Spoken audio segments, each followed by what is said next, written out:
Hi guys, welcome back to the channel. Today's topic is going to be why South Korea has to win the 2023 Asian Cup in Qatar. Reason number one, why South Korea must win the Asian Cup.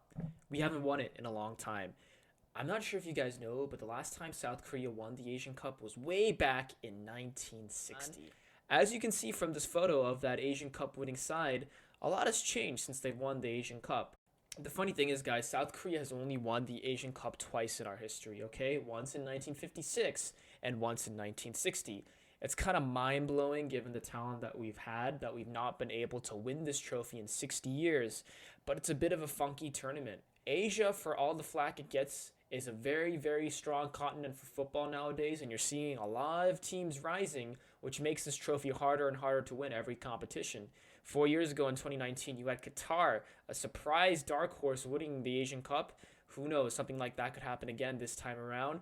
But 60 years is a long time to wait, which is why the South Korean public is being really, really impatient. Reason number two why South Korea has to win the Asian Cup. The talent on this generation of Korean players is incredible. Granted, I know everyone talks about Japan, and they should. Japan have an excellent team with great players and a great spine.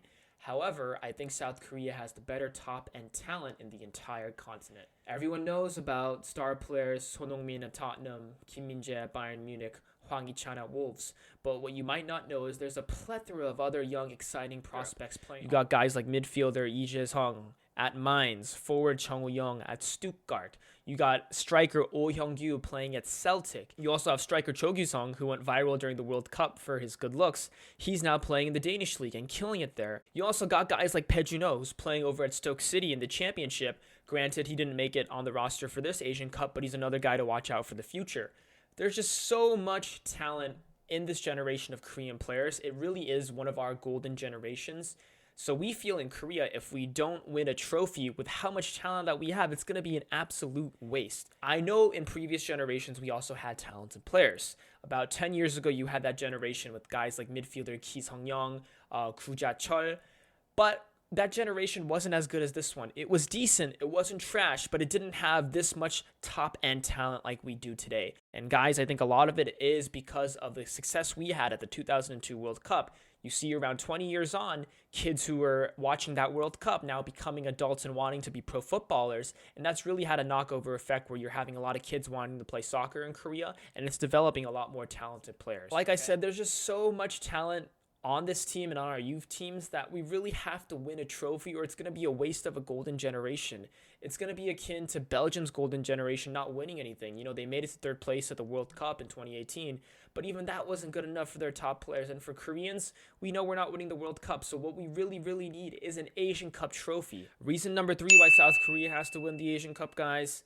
Elephant in the room, the legacy of Son Heung-min. Son Heung-min, guys, is an icon in South Korea. I don't think you guys know how popular he is. He is on the face of every single product you can think of.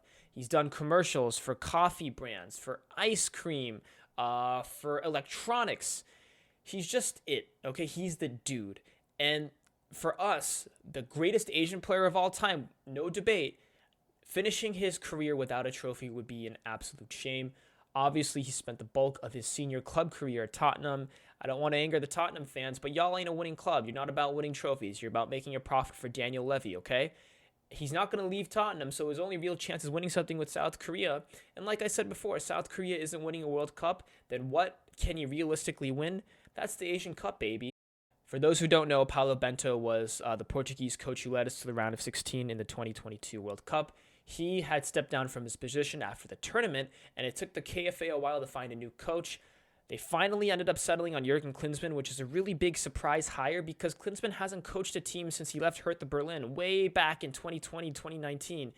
Klinsmann's departure at Hertha Berlin was a big sore point for the club. Many people in the club accused him of being unprofessional. Klinsmann's taking flack from a lot of his former players, including Germany captain Philipp Lahm, who said he didn't really have a tactical mind, that he would just be there to give good vibes to the boys and tell them what to do. And you know what? I think some of that criticism is definitely warranted, but also Klinsmann's record as an international manager isn't so bad.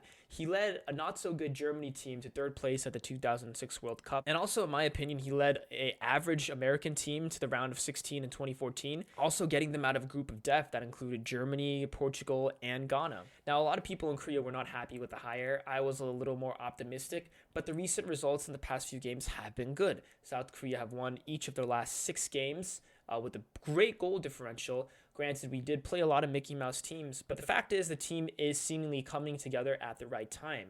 And while Klinsmann is never going to be confused with the likes of a Pep Guardiola or a Jose Mourinho, he still implemented a free-flowing attacking system that's getting the best out of his star players, most notably Kang-in, who's really thrived under Jurgen Klinsmann and gone off in recent games. He's had multiple assists, multiple goals. He's just become really a linchpin in our attack, and I think this kid, helped by the guidance of Mr. Klinsmann, will be totally unleashed during the Asian Cup and make a name for himself as a big-time international star. Now, what happens if we don't win the Asian Cup, which is a real possibility? Do I think that Jurgen Klinsmann will be fired? No, and I'll give a few reasons why. So Klinsmann won't get fired unless South Korea are totally embarrassed in the competition and maybe knocked out in the round of 16 or the quarterfinals. As long as they go deep into the semis or the final, he will retain his position. He was brought in by the KFA president not just to lead the team all the way to the 2026 World Cup, but also because of his brand name, okay? Our past manager, Paulo Bento, was a very good coach, but he didn't bring any of the marketing flair of a Jurgen Klinsmann, who's also done a lot of work as a TV pundit. Part of the reason the KFA hired Mr. Klinsmann was because they knew the World Cup was coming to North America and that he would also bring attention to our national team if he coached us in the States. I think that's a big part of the reason why he's hired, and it's going to take a lot to fire a guy who you hired not just for maybe strategy purposes, but also for marketing reasons as well. So I think Klinsmann is safe unless South Korea really get embarrassed in the tournament, which I don't see happening with all the talent on this team. And despite the Jurgen Klinsmann factor, South Korea should still absolutely be one of the favorites to win the Asian Cup. Alright guys, that's the end of the video. Don't forget to hit the like and subscribe button, and I'll see you in the next one. Thanks.